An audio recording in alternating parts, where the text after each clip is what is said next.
Hello and good morning. Today let us look at Pisces, fifth bhava, Cancer. Before I start my Pisces Lagna and the fifth bhava, Cancer, a small announcement to make. I will be starting a beginner's course on Vedic astrology, and it would be from on Saturdays. 9th May would be the first class at 5 o'clock in the evening, 5 p.m. in the evening, and it would be through Zoom. Those who are interested, please log on to Zoom at 5 o'clock on Saturday.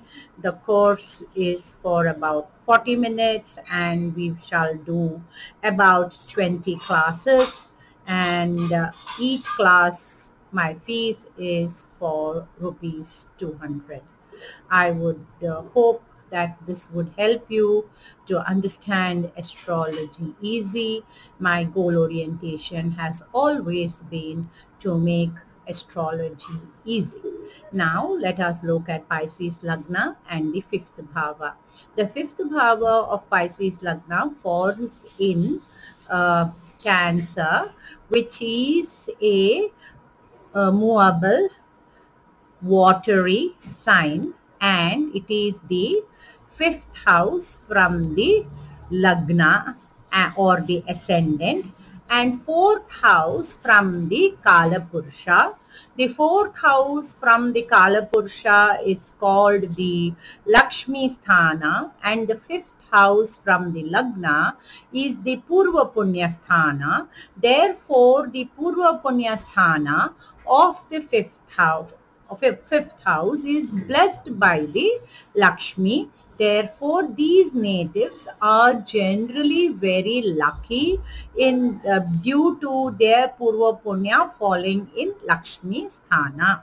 The emotions of the Pisces natives are always controlled because it is a crab and it is a watery sign. The emotions move faster than they would expect. They generally tend to control their emotions, but when they can't control their emotions, the emotion just bursts out from them like the flowing water. The education pattern for a Pisces natives have great absorption power because of the movable watery sign.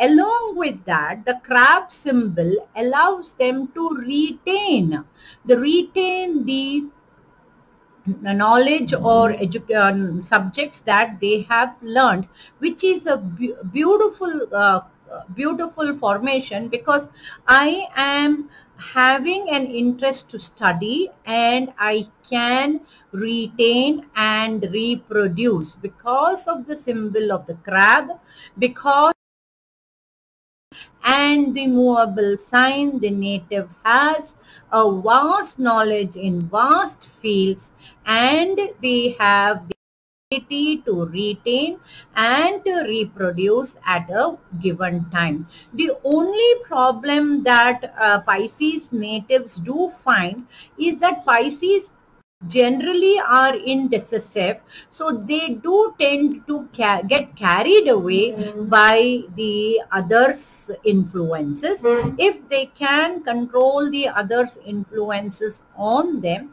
they shall have good education.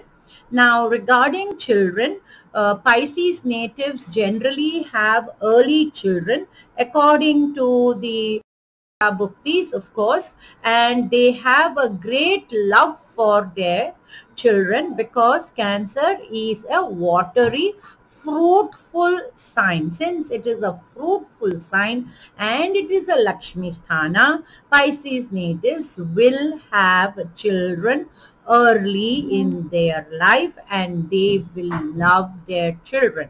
The second thought process is that the Pisces natives will have good children. The children will be a bonus to the natives or a plus to the natives, right? Now, Rahu in Cancer may, delay the children. They may change subjects for a long period of time. They may not follow the same subjects, because first they are chanchala by nature. Pisces itself is indecisive and chanchala, and to add to that we have Rahu in the 5th house, making them more indecisive about the subject, so they may change courses in the middle of the way. Now, Ketu, in as far as children is concerned, I did tell you that they will have delayed children. As far as Ketu is concerned, the natives generally look at subjects that are religious in content, like Vedas, study of Vedas, study of puja, study how to become a priest, or join the Theosophical Society, join a Buddhist society, or join the Vedas and the Mantra Society. They generally love to they would generally love to devote their energies and time towards learning Veda Shastra, or whether it is to learn how to become a priest, or to learn how to become a father in the church, or to learn how to become a father in a mosque. These are the subjects that will interest the Pisces natives with Ketu in the 5th house. Now let us look at the chart. The Lagna is Pisces. Lagna is associated with Mercury and Venus. The 5th house lord has Mars. Mars here becomes the Neecha. Mars becomes Neecha. Second lord is in the 5th house. There is an influence of Rahu, who is placed in the 9th house, Scorpio. The 5th lord moon is in the 2nd house of Aries, associated with the 6th lord sun, aspected by Saturn from the 12th house, and aspected by a retro Jupiter. Now, in the Navamsha, the 5th lord is posted in the 5th lord is posted in Libra, which happens to be the 8th house. And Rashi, Navamsha Tulya Rashi, we have Venus, who is the lord of the moon, in the Navamsha, and he is in Navamsha Venus is in the Lagna. The native will definitely study, and probably also study abroad or away from the motherland, due to the Rahu's influence on the 5th house and Mars. Now, except that the Mars is posted in the 5th house, and he is Neecha, therefore he does get a Banga, because the moon is in Aries, and from Aries Mars is in the 4th house. Therefore there is a Neecha Banga Raja Yoga for the Mars. Other than the Mars, the rest of the planets are soft planets, like he has moon in Aries along with sun. Sun is the Karaka for the for Aushidhi, or Karaka for medicines or Sharira, but other than that, he has the dispositor of moon Venus in the Lagna with Mercury. There is no dearth of intelligence in this native, but when it comes to education, the native will probably take soft studies, because moon is placed in the 2nd house of money and Kutumba, 2nd house of Kutumba. The one thought process would be that he will study something to follow the family business, or he will do accountancy. These are the two thought processes. Saturn is aspecting the moon, therefore the native is always confused. Retro Jupiter is aspecting the moon, the native will be confused. The emotional quantum of the native, again, Mars is in the 5th house and he is Neecha. Therefore, the emotional quantum will also vary from time to time. At times, he may feel that he is at the top of the world, and other times he may feel that he does not know what he is doing with himself. As far as children goes, this chart is a very young chart, but he will have a delayed marriage as Jupiter is Vakra, one thought process, and the other thought process is that Saturn is influencing the Chandra. There is Venus and Mercury in the Lagna and Jupiter in Vakra in the 7th house.